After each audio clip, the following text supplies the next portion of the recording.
Hello guys, কেমন আছো তোমরা সবাই? আশা করি তোমরা অনেক বেশি ভালো আছো, আর আমিও অনেক বেশি ভালো আছি। আজকে নতুন দিন, নতুন ব্লগ একটা তোমাদের সবাইকে স্বাগতম। তো আজকে ঘুম থেকে উঠেই সকাল সকাল দেখলাম যে বুড়া চলে আসছে, আর বুড়া আসা মানে হ্যাপির সাথে খেলা করা। আর দেখো এখানে হ্যাপি কি সুন্দর খেলছে ওর সাথে। বাবা তুই এটা কি? আর তুই কি করতেছিস? আমার গায়ে আমার গায়ে উঠছে। কোথায় গেল?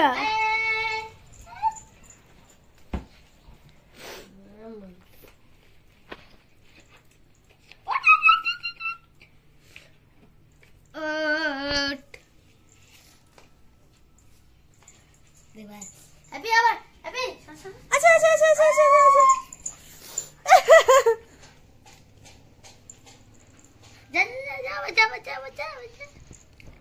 কি মজা, তাই না?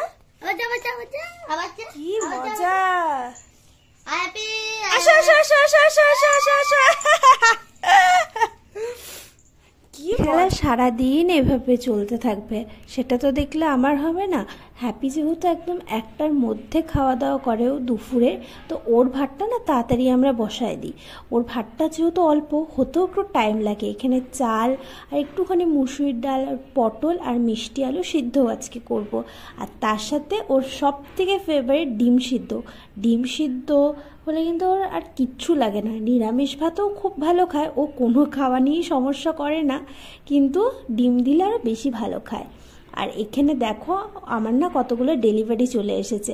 এটা হচ্ছে সেলফি রিং লাইট আর হচ্ছে আমার ট্রাইপড।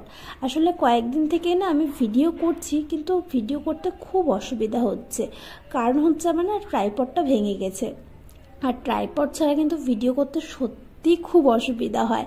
আর আমাকে যেহেতু ভিডিও করে দেওয়ার মতো কেউ নেই, তো আমাকে না একা একাই করতে হয়, তাই ট্রাইপড হলে না অনেকটাই সুবিধা হয়। আর এই কয়েকদিন অনেক দিন হয়ে গেছে আমি অনেক দিন গ্যাপে ভিডিও দিচ্ছি। কারণটা হলো যে আমি যে অ্যাপ দিয়ে এডিট করি না, ওটাতে খুব একটু সমস্যা হচ্ছিল, তো আমি কোনোভাবেই এডিট করতে পারছিলাম না। তো আমি বারবার ভাবছিলাম কি করে ভিডিও দিব। তো যাই হোক, এই সমস্যার সমাধান হয়েছে, আর এখন আমি আবার নতুন করে প্রত্যেক দিন দেওয়ার চেষ্টা করব কিছু না কিছু ব্লগ আর নয়তো শর্টস। আর এখানে দেখো ট্রাইপডটা নিচে, ট্রাইপডটা কিন্তু ভালোই হয়েছে। আর এটা আমি ফ্লিপকার্ট থেকে কিনেছি, প্রায় 300-350 টাকার মতো পড়েছে। আগেরটাও সেমই পড়েছিল। আর আমি এখানে সেলফি রিং লাইটটা কীভাবে ইউজ করবো আমি বুঝতেই পারছিলাম না। আমি অনেকবার চেষ্টা করেছি, কিন্তু কোনোভাবেই হচ্ছিল না, কি জানি কিসের সমস্যা। আর ফ্লিপকার্টে না যখন দেখেছি একটা সেলফি রিং লাইট, আমি ভাবলাম যে অর্ডার করেই দিই। যাই হোক, দুপুরবেলা খাওয়া দাওয়া করে স্নান টান করে একটুখানি রেস্ট করে তারপর দেখো এখানে আসছে হচ্ছে গুঞ্জা আর রাই হ্যাপির সাথে দেখা করতে। আর ওরা এতটাই ভয় পাচ্ছিল, আর আমি না ওদেরকে বারবার ভয়ও দেখাচ্ছিলাম। খোলা, সত্যি খোলা গেট? আচ্ছা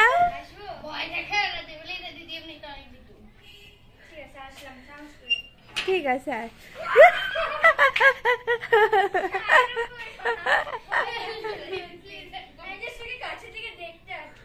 আচ্ছা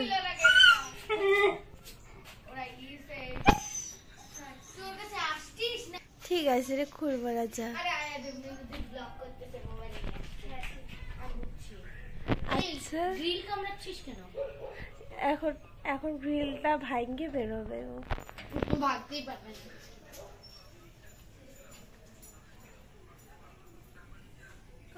হ্যাপি টমের সমান হয়ে গেছে।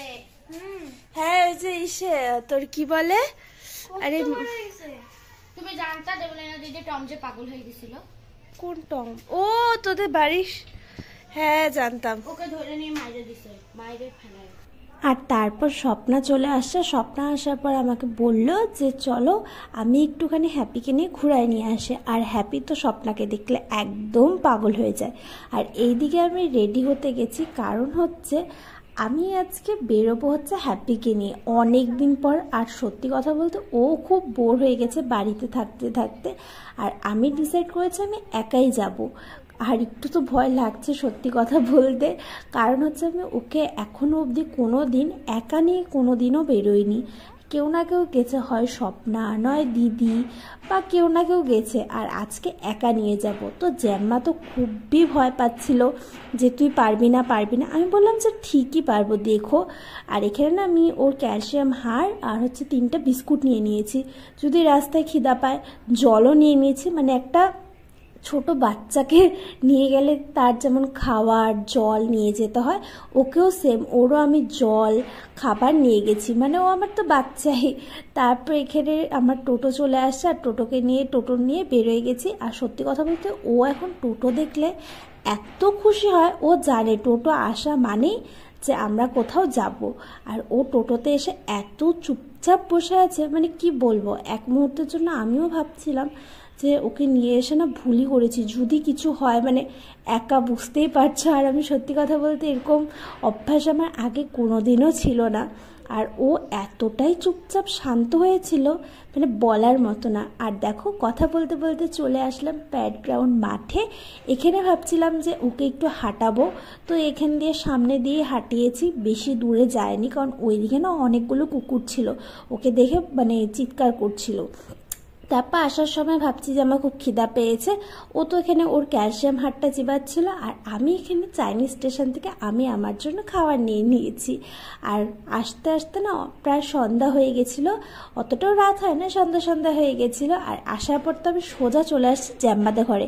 জ্যাম্মা একবার বলছে যে কীভাবে আসছিস, ও ঠিক আছে? তো আমি বলছি হ্যাঁ হ্যাঁ সব কিছুই ঠিক আছে। আর ও একদম চালায়নি, একদম শান্ত মতন ছিল। আর আমি ওকে কেন জ্যাম্মাদের ঘরে নিয়ে যাইনি এজন্য ও খুব একটু রাগ করছে আমার ওপর, দেখতেই পাচ্ছ পাত্তা দেয়নি। আর এখানে আমার প্রচণ্ড খিদা পেয়ে গেছিলো, তো এখানে যে খাবারটা নিয়ে এসেছিলাম ওটা না আমি মানে খুলছিলাম। আমি বেশি কিছুই আনি না, কারণ আমি ওখানে গেলে না সবসময় একটা জিনিসই খাই, একটা না সরি 2টো জিনিস খাই। সেটা হচ্ছে চিকেন পকোড়া আর হচ্ছে শেজওয়ান ফ্রাইড রাইস। কারণ ওখানের না আমার শেজওয়ান ফ্রাইড রাইস এত ভালো লাগে যে কি বলবো। আমি সারা আলিপুরদুয়ারে এত ভালো খাইনি শেজওয়ান ফ্রাইড রাইস যতটা এইখানে টেস্টি খেতে। আলিপুরদুয়ার কেন, অনেক জায়গায়। আর এইটা সত্যি কথা বলতে অনেকে জানে, আলিপুরদুয়ারে অনেকে জানে যে কতটা টেস্টি। আর আমি এখানে সাজিয়েও নিয়ে নিয়েছি, দেখো কি সুন্দর লাগছে না, দেখেই লোভ লাগছে আমার। তো এখনো ভয়েস ওভার দিতে দিতে জিভ থেকে জল পড়ছে। আর এখানে দিদি চলে আসছে, আর দিদি আসার পরে না আমি ওকে একটা ক্যালসিয়াম হাড় দিয়েছি, কারণ হ্যাপিকে জ্বালানোর জন্য। কেন জানো? কারণ দিদি আসার পরে হ্যাপি একদম পাগল হয়ে যায়, মানে ও ডিউটির থেকে এসেছে, ওকে যে কি করে। আর ও না মানে সব কিছু বুঝে যায়, ও দিদি কখন বাড়িতে আসবে না আসবে, মানে ও যদি গভীর ঘুমেও থাকে, দিদি যদি আসে মানে এসে নাও ডাকে, ওরা টের পেয়ে যায়। আর ও দেখো তো খেলছিল যে কি বলবো। আর দিদি বারবার বলছিল তুই বস, তুই লাফা, আর ও একদমই লাফায় না। আমি জানি না কেন, ওকে যদি বিস্কুট দিয়ে বা ক্যালসিয়াম হাড় দিয়ে এরকম উপরে উঠিয়ে মানে বলা হয় যে লাফা লাফা বা জাম্প কর, কিছু কর, ও কিছুতেই করে না। ও না উল্টারও বসে যায়, ও ভাবে যে হ্যাঁ এটা আমারই, এটা আমি এখন না হোক 10-15 মিনিট পরে পাবো, তো কি হয়েছে, আমি শুধু শুধু কেন এত লাফাবো, এত শরীরটা কেন আমি খাটাবো, সত্যি। আর ও এখানে দিদি বলছিল যে হাত দে, বস। দিদির কথা অনেক কিছুই শোনে না, ও একমাত্র মার কথা শোনে, মা যেটা বলে সেটাই শোনে, জানি না কেন আমার কথা শোনে শুধুমাত্র খাওয়ার সময়। ভালো লাগে অবশ্যই লাইক করে দিও, শেয়ার করে দিও, আর চ্যানেলটাকে অবশ্যই সাবস্ক্রাইব করে দিও। নেক্সট ব্লগে আবার দেখা হবে, বাই বাই।